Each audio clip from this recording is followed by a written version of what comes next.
Airlines have seen it all: crying babies, turbulence, lost luggage. But these complaints, they're on another planet. We're talking about passengers demanding parachutes, blaming clouds for ruining the view, and even accusing water of being too wet. Welcome to 69 of the most absurd airline complaints ever filed, guaranteed to make you laugh, cringe, and maybe lose a little faith in humanity. 1. A passenger suffering from a headache due to the engine noise came up with a brilliant, if not slightly catastrophic, solution. He didn't ask for earplugs or an aspirin. Oh no. He politely but firmly requested that the flight attendant ask the pilot to switch the engines off for a little while, just for a moment of peace, as if he were asking to dim the cabin lights for a nap. 2.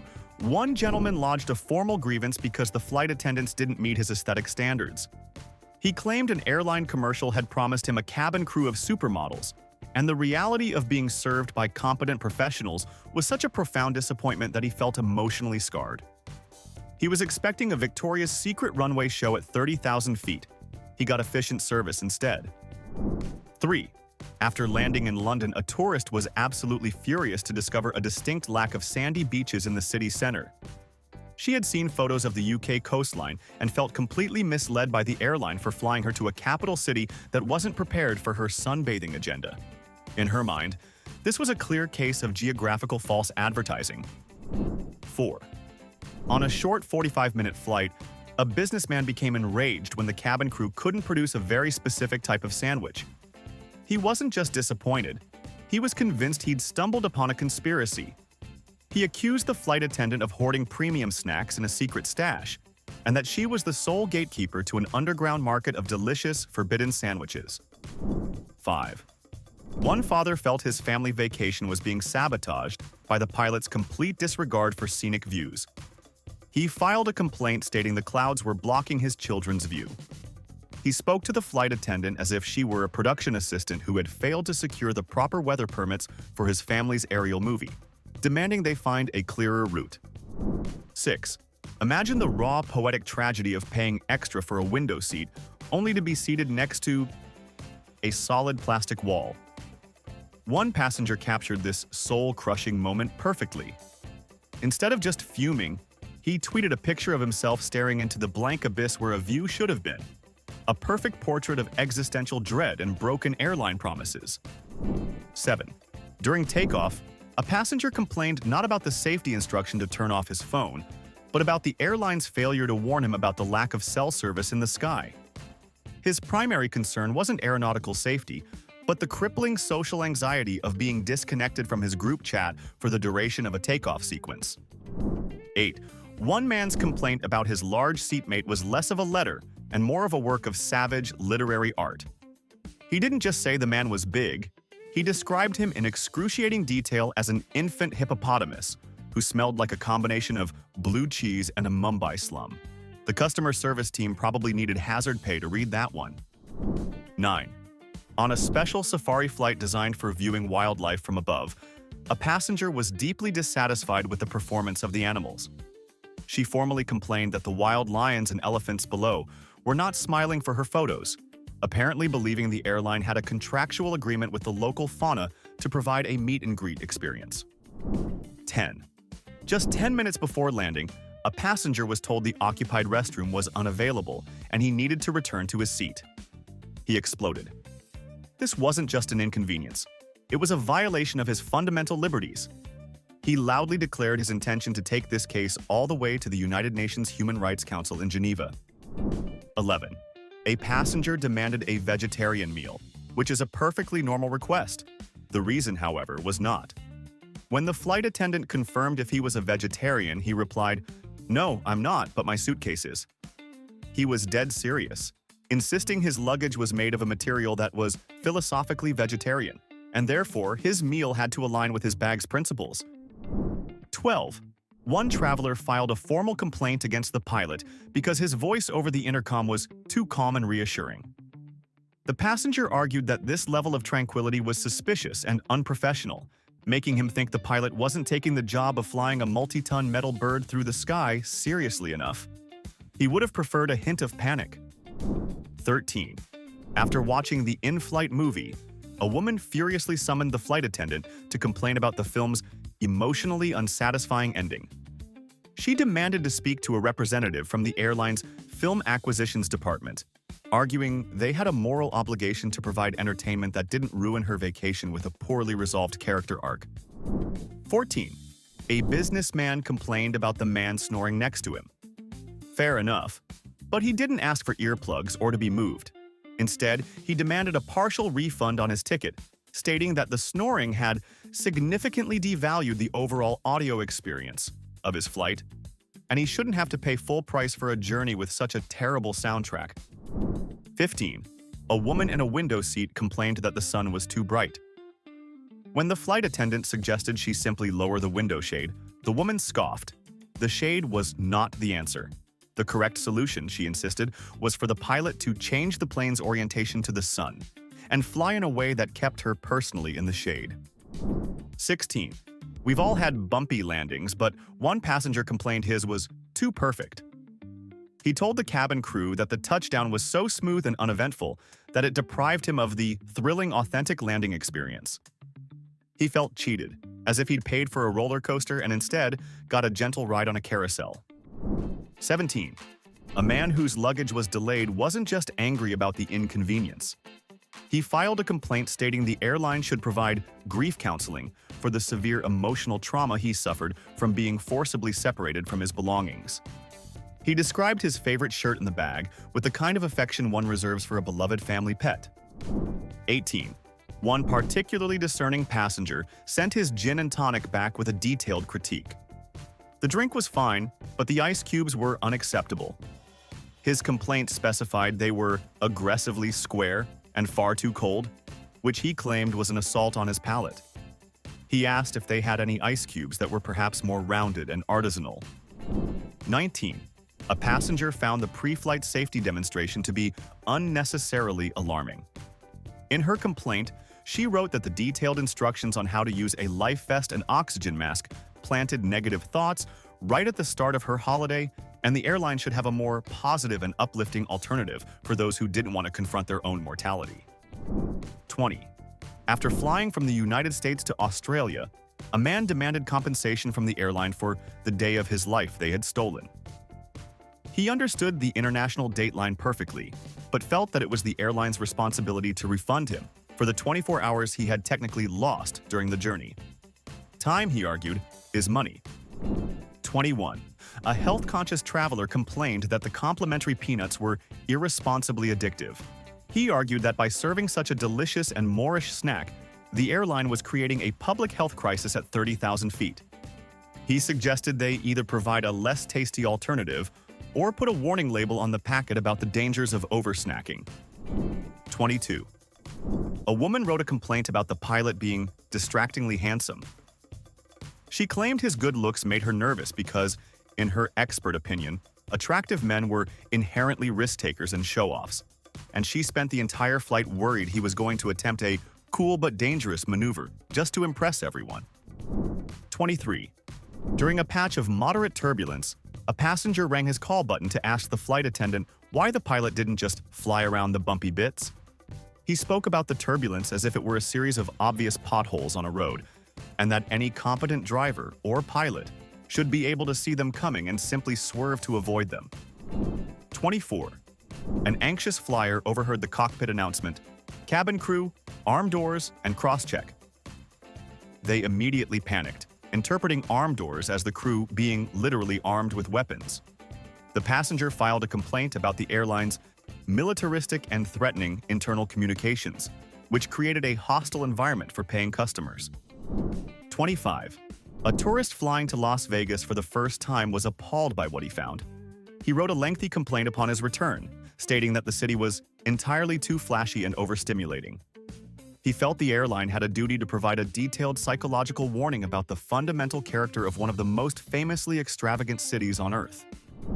26.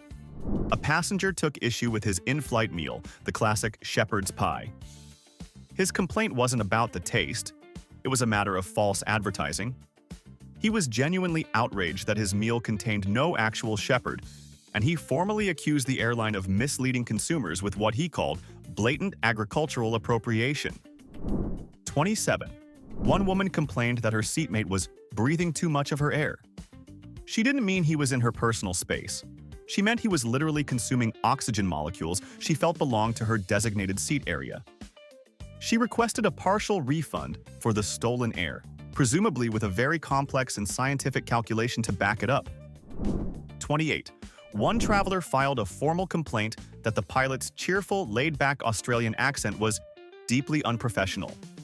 He argued that for a job as serious as flying a multi-ton aircraft, a more severe and commanding accent, perhaps German or Russian, would inspire more confidence. The pilot's chill vibe was, to him, a legitimate safety hazard. 29.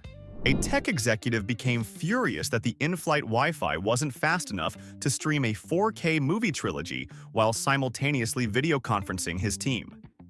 He described the miracle of satellite internet at 500 miles per hour as unacceptably mediocre and a slap in the face to modern innovation, demanding to know why the airline was operating in the dark ages. 30. A man demanded a refund because the moon outside his window kept following the plane. He described it as celestial harassment and insisted the captain should have taken evasive action to protect him from its stalker energy. He even suggested installing blinds strong enough to block astronomical intrusions. 31. One traveler quietly asked to be moved because the man next to her had a chaotic and murky aura. The man was just sitting there, not doing anything, but she insisted his spiritual energy was interfering with her chakras. Her official complaint suggested the airline should implement an aura screening process prior to boarding. 32. A flight that landed 20 minutes ahead of schedule received one scathing complaint. A man was furious because the pilot's efficiency had robbed him of the last 20 minutes of the in-flight movie. He argued he had paid for a full flight duration and was therefore entitled to a full, uncompromised cinematic experience, even if it meant circling the airport. 33. A passenger complained that the complimentary headphones were the wrong shade of blue. They worked perfectly, but they clashed horribly with his Navy business suit, and he felt this made him look unprofessional to his fellow passengers. He suggested the airline offer a range of corporate-friendly, neutral-toned headphone options in the future. 34. After finding a single spelling mistake on the in-flight safety card, one passenger spiraled into a full-blown crisis of faith. His complaint stated that if the airline couldn't be trusted with basic proofreading, how could they possibly be trusted with complex engine maintenance? He was convinced he was on a typographically unsound vessel of doom. 35. A passenger flying over the Grand Canyon for the first time complained the view was underwhelming.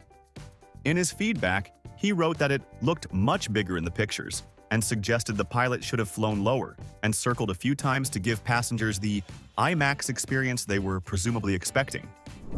36.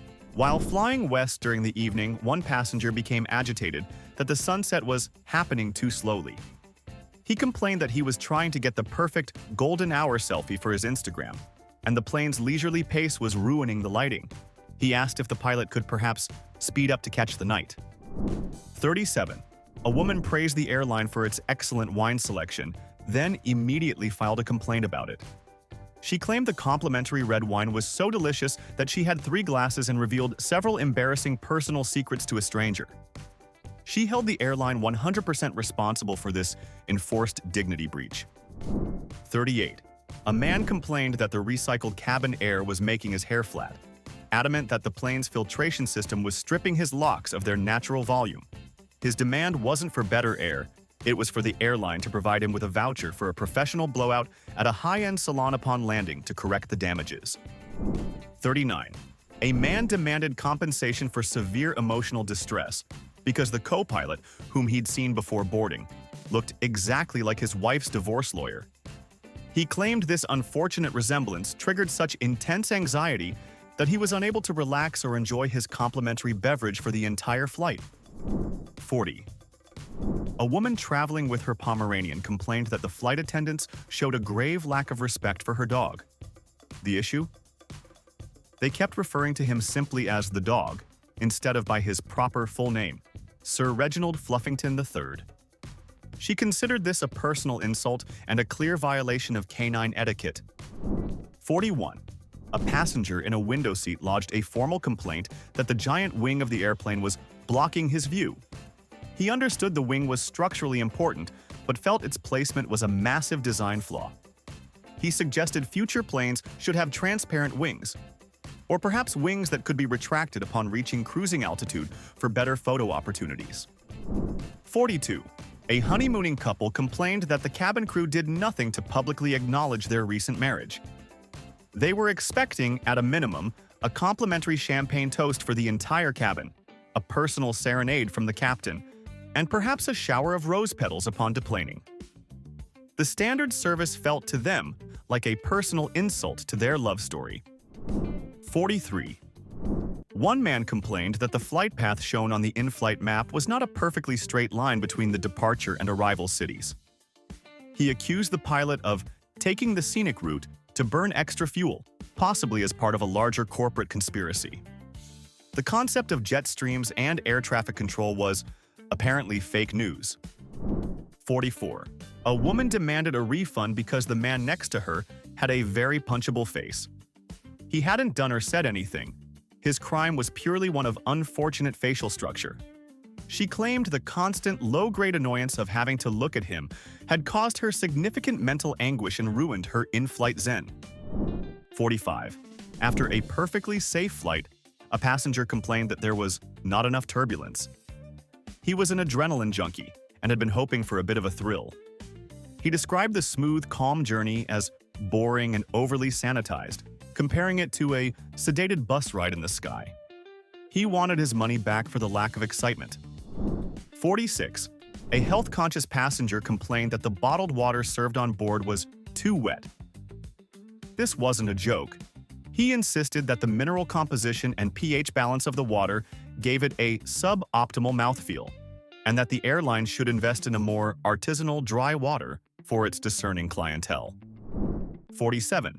A man who had just watched a documentary on aviation became a self-proclaimed expert. He spent his flight timing the intervals between the flight attendants' check-ins, which he deemed dangerously infrequent. His complaint included a hand-drawn chart illustrating his proposed optimal passenger surveillance schedule to prevent in-flight anarchy. 48. One passenger complained that the tomato juice tasted different at altitude. Now, this is a known scientific phenomenon due to changes in air pressure and humidity affecting our taste buds. But he didn't blame science. He blamed the airline for failing to recalibrate the juice's molecular structure for high-altitude consumption. 49. A passenger complained that the safety card stick figures were too judgmental. The calm little man floating with an oxygen mask made her feel shamed for her own panic. She requested a redesign featuring more supportive, empathetic stick people who looked just as terrified as she expected to be. 50. A passenger seated in an exit row complained that the position came with too much responsibility. He loved the extra legroom but was deeply stressed by the thought of having to potentially open the door in an emergency. He demanded to be compensated for the emotional labor of being on call as an unpaid emergency responder.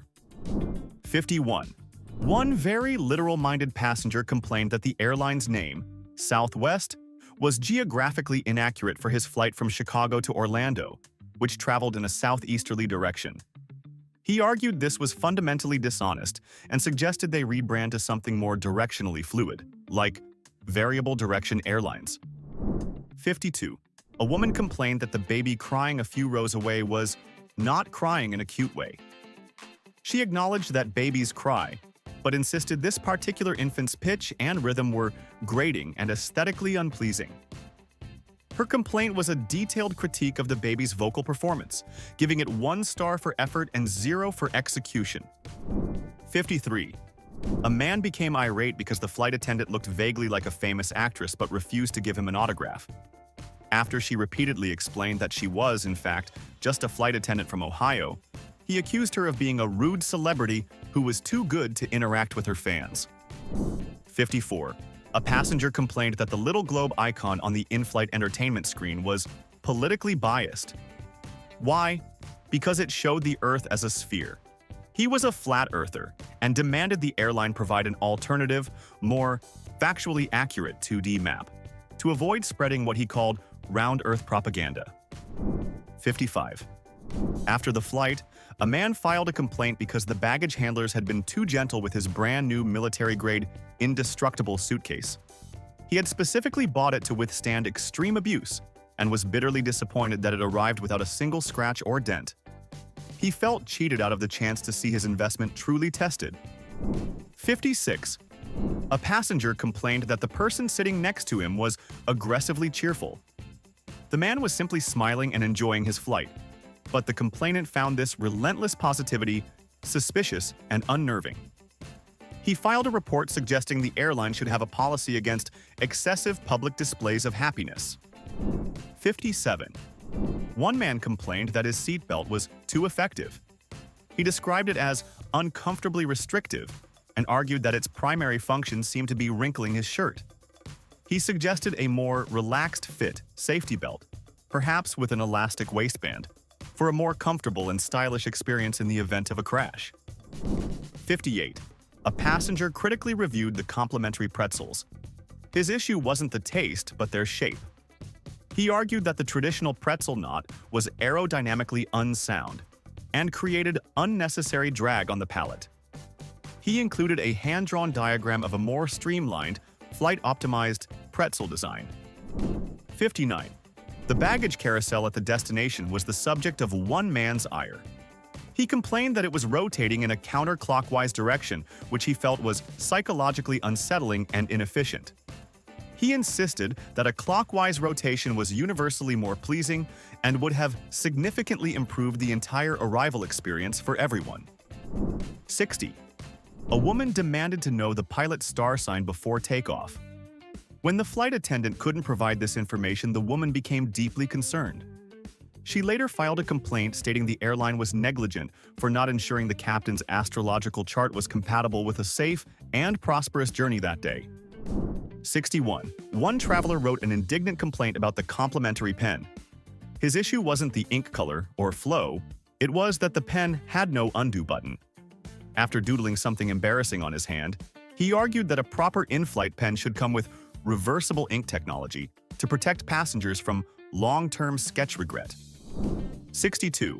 The unmistakable new plane smell on a brand new aircraft was a source of horror for one passenger. She complained that the scent of fresh upholstery and clean carpets was sterile and soulless, and that it lacked the comforting lived-in aroma of a more seasoned aircraft. She missed the faint, familiar scent of 1,000 previous journeys. 63. A passenger repeatedly pressed his call button. When the flight attendant arrived for the 5th time, he angrily asked why nothing was happening. He thought the button was a remote control that allowed him to directly communicate his desires to the pilot. In this case, to request a slight left turn for a better view of a lake he thought he recognized. 64.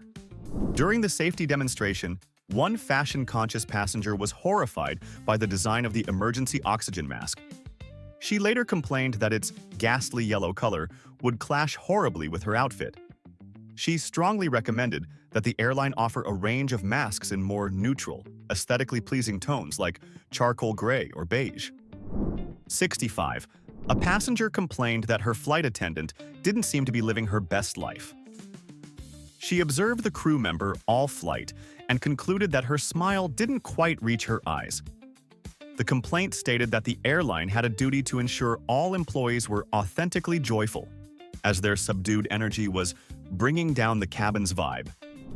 66. A man tried to change his flight at the last minute because he was unhappy with the flight number, 444. He explained to the gate agent that in some cultures, the number 4 is associated with death, and therefore flying on a plane with 3 of them was basically a death sentence. He accused the airline of being numerologically insensitive. 67. A passenger lodged a complaint against the sound made by the snack bags. He claimed the high-frequency crinkling of the potato chip bags being opened was a direct violation of the cabin's peace and tranquility. He demanded the airline switch to acoustically dampened silent opening snack packaging in the future. 68. One passenger complained that the airplane window was the wrong shape. He felt its traditional, rounded square design was uninspired and limiting. In his feedback, he argued for a more panoramic, widescreen window that would offer a less restricted, more cinematic viewing experience, as if he were in a flying movie theater. 69. And finally, a passenger filed a serious complaint after his flight because his ticket did not include a personal parachute. He fully understood that flying is statistically the safest way to travel, but argued that not having the option to jump out in a 1 in a billion scenario deprived him of his peace of mind and personal agency. And that's 69 complaints so bizarre they could ground your sanity faster than turbulence. Now tell me, if you were running an airline, which of these passengers would you actually ban for life? Drop your verdict in the comments. I want to see chaos. Smash the like if this flight entertained you and subscribe, because the seatbelt sign isn't turning off anytime soon.